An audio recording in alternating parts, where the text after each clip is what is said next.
Olá, seja bem-vindo ao Grupo Santo Anselmo. Estamos dando continuidade à nossa formação sobre a teologia dos sacramentos.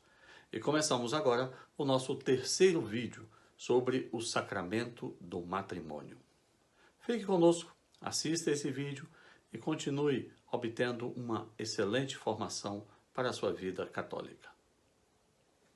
Em nome do Pai, do Filho e do Espírito Santo. Amém. Nossa Senhora de Guadalupe, rogai por nós.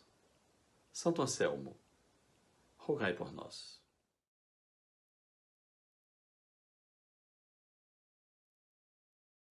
Pois bem, um elemento ainda presente aqui no catecismo e que nos orienta e que pode ser um grande problema para a vida de algumas pessoas é o problema do casamento misto, não é? Aquela questão da disparidade de culto. Olha, a melhor opção para um homem católico é se casar com uma mulher católica e vice-versa.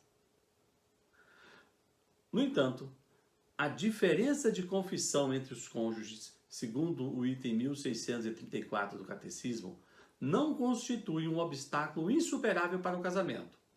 Veja bem, a simples diferença de confissão não é um obstáculo. No entanto, é preciso saber que esse matrimônio já terá alguma dificuldade no seu curso. Então, ele deve ser visto pelos próprios noivos com muita responsabilidade e com muito cuidado. O item 1635 do Catecismo da Igreja Católica diz que o casamento misto exige para sua liceidade a permissão expressa da autoridade eclesiástica. A autoridade eclesiástica aqui é o bispo diocesano. Então, em caso de disparidade de culto, aquela parte católica deve pedir de forma expressa, não é, a dispensa desse impedimento. Porque, a rigor, é impedido ao católico casar com o não católico. Mas esse impedimento pode ser dispensado pelo bispo diocesano. Por que isso? Porque as Escrituras Sagradas nos informam que não é bom que nos unamos em julgo desigual. Mas a Igreja também vai pedir e cuidar para que a parte católica obtenha da parte não católica o compromisso de que os seus filhos serão criados, educados e batizados na fé católica. E se por acaso um homem católico se casar, pretender se casar com uma mulher católica, sem obter essa permissão, essa dispensa de impedimento, o casamento não se realizará na Igreja Católica. E se casarem apenas no civil, isso não é matrimônio católico.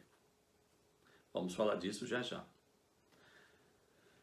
É preciso que haja a dispensa do impedimento por parte do bispo e como requisito para essa dispensa, o compromisso formal da parte não católica, de que os filhos havidos dessa união serão batizados na Igreja Católica e educados na fé católica.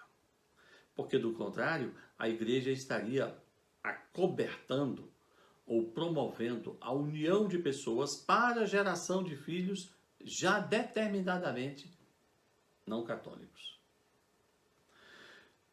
Havendo o casamento misto, o cônjuge católico vai ter uma missão mais difícil, que é, com o seu testemunho, com o seu empenho, com a sua vida de piedade e com as suas orações, buscar com suavidade, mansidão e doçura a conversão da outra parte.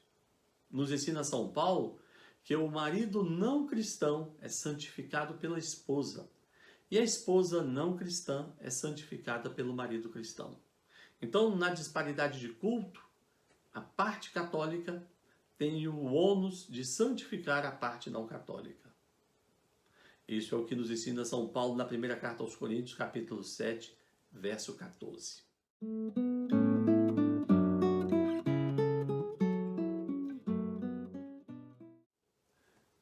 Os efeitos do sacramento do matrimônio. O item 1638 trata desses efeitos e eu gostaria de ler. Esse aqui eu vou ler especificamente para vocês. Diz o seguinte: do matrimônio válido origina-se para os cônjuges um vínculo que por sua natureza é perpétuo e exclusivo. Além disso, no matrimônio cristão, os cônjuges são robustecidos e como que consagrados por um sacramento especial aos deveres e à dignidade do seu estado, do estado de casal. Então veja, o primeiro efeito do sacramento matrimonial é um vínculo que na sua própria essência, no seu próprio ser, como parte de si mesmo, é perpétuo, somente se desfazendo pela morte, e é exclusivo, o que por óbvio impede uma terceira pessoa fazendo parte dessa relação, né? Atualmente nós temos uma aberração que recebeu um nome falso de poliamor. Quando os cartórios de registro civil estão, né, a partir de uma jurisprudência mal construída dos nossos tribunais, admitindo o que seria um casamento entre 3 ou mais pessoas, chamando isso de poliamor. Com o devido respeito, isso é uma polissafadeza. O item 1639, na sequência, vai deixar mais claro o que é esse vínculo matrimonial, dizendo que os esposos se entregam e se acolhem mutuamente. E nesse acolhimento mutuamente, você tem um selo de Deus. E de sua aliança se origina também diante da sociedade uma instituição formada por uma ordenação divina. A aliança dos esposos, segundo o catecismo, é integrada na aliança de Deus com os homens. O autêntico amor conjugal é assumido no amor divino. Observe isso novamente. E aqui você vai começar a compreender o porquê da igreja ser tão rígida, tão segura e tão firme quanto à indissolubilidade do vínculo matrimonial, senão pela morte de um dos cônjuges. O consentimento pelo qual os esposos se entregam e se acolhem mutuamente é selado por Deus. De sua aliança, da aliança dessas duas pessoas, se origina também, diante da sociedade, uma instituição firmada por uma ordenação divina. É curioso porque aqui, um ato entre pessoas de uma sociedade traz a divindade, traz o selo divino para o seio da sociedade. Os matrimônios deveriam ser isso. Os casamentos deveriam ser isso. Deveriam ser o reflexo de um ato divino. Daí o catecismo continua. A aliança dos esposos é integrada na aliança de Deus. Na aliança de Deus com os homens. Por isso que a igreja vai ler tanto no milagre das bodas de Caná, quanto nas cartas de São Paulo, aquela ideia de que quando Cristo recebe a igreja como esposa, essa é a realidade espiritual para a qual o matrimônio aponta. Todo sacramento tem um reflexo no mundo espiritual. No batismo, nós temos o apagamento do pecado original. Na crisma, a vinda do Espírito Santo. Na reconciliação, o perdão dos pecados. Na Eucaristia, a participação mais íntima com Cristo. Na unção dos enfermos, a busca da cura ou a preparação para o encontro com Deus. Na ordem, a participação divina e sublime no sacerdócio de Cristo. E o matrimônio? O matrimônio reflete e espelha a união de Cristo com a Igreja. O Catecismo diz: a aliança dos esposos é integrada na aliança de Deus com os homens.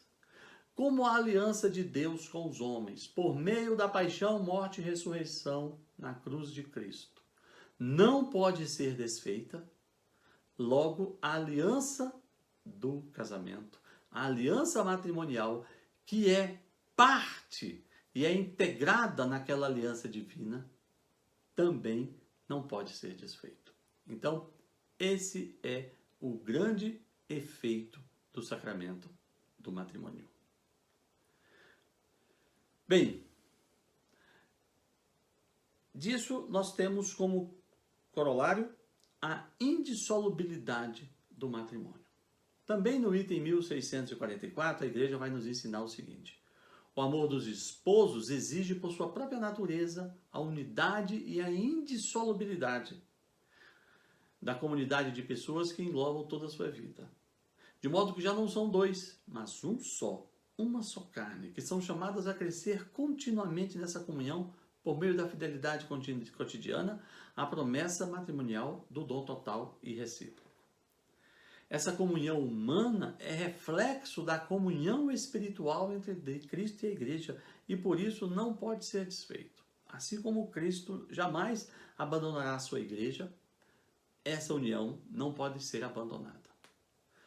Evidentemente, nós sabemos que é possível que uma união entre pessoas casadas se torne, por alguma razão, absolutamente insuportável, absolutamente danosa, absolutamente impossível de continuidade. Nós podemos ter situações em que a coabitação pode gerar, inclusive, atos de violência inclusive física, com ameaça à integridade física e até à vida de uma das partes. Neste caso extremo, o item 1649 do Catecismo admite a possibilidade de uma separação de corpos para preservar a integridade física, a saúde física e mental dos cônjuges. Mas eles não deixam de estar vinculados, ligados pelo vínculo matrimonial, portanto, não deixam de estar casados. Outra consequência própria e natural do vínculo matrimonial, além de ser um vínculo que liga o casal pela vida toda e que reflete a união de Cristo com a Igreja, é a fidelidade do amor conjugal. A fidelidade no sentido prático, não é? Em que o esposo pertence à esposa e vice-versa, e o amor com o qual devem se amar. Lembrando que o amor é essencialmente um ato de vontade, é um ato de desprendimento, é um ato de querer o bem e a felicidade do outro. Muitas vezes nós confundimos o amor com um sentimento, uma paixão, uma folia, uma atração física exagerada, e isso não é necessariamente o amor. O amor é aquele descrito por São Paulo na primeira carta aos Coríntios, capítulo 13.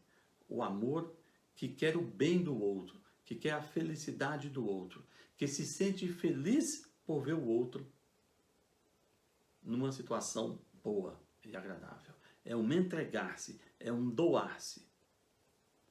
São Paulo vai dizer na carta aos Efésios, no capítulo 5, maridos, amai as vossas esposas, como Cristo amou a igreja e se entregou por ela. Ainda que eu fale a língua dos homens e dos anjos, se não tiver amor, sou como um bronze que soa ou como um símbolo que tine. E ainda que eu tivesse o dom da profecia e conhecesse todos os mistérios e toda a ciência, e tivesse toda a fé até ao ponto de transportar montanhas, se não tivesse amor, nada seria. E ainda que distribuísse todos os meus bens para sustento dos pobres e entregasse o meu corpo para ser queimado, se não tivesse amor, nada disto me aproveitaria.